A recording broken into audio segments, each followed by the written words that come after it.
Hello, my name is Benjamin Hart. I'm an American attorney and the Managing Director of Integrity Legal here in Bangkok, Thailand.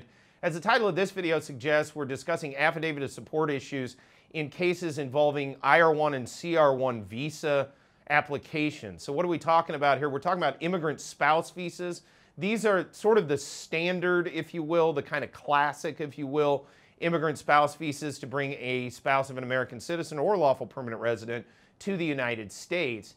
Those who enter in immigrant spousal status, IR-1 or CR-1, enter in green card status. They enter the United States with lawful permanent residence.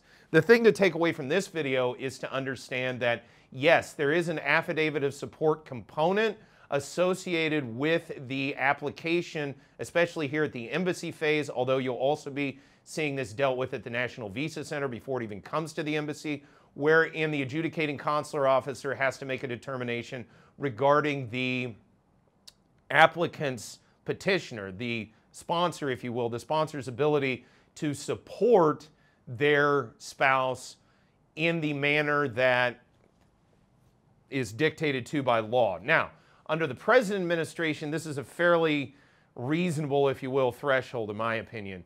Under the Trump administration, they tried to put in rules that greatly increased the thresholds associated with affidavit of support. There was a great deal more scrutiny associated with it as well. Now, this was one of those things, I kind of had a problem with it because I didn't feel like the legal immigration system needed to be radically changed.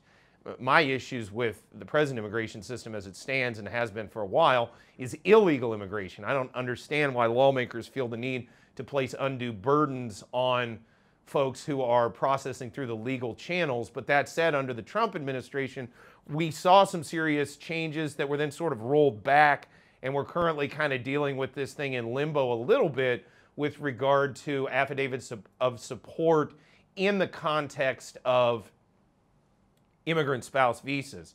But that said, if we see another election of Donald Trump, I think it's very probable that we could see much higher thresholds associated with proving ability to support an immigrant spouse in the United States. So the reason for the video and sort of the point I'm trying to make is, if you're thinking about bringing your spouse over to the United States, if you're thinking about immigrating to the United States with your spouse, be it here in Thailand or anywhere else, may not be a terrible idea to be looking at doing that sooner rather than later, as it's anyone's guess who could win the election come November.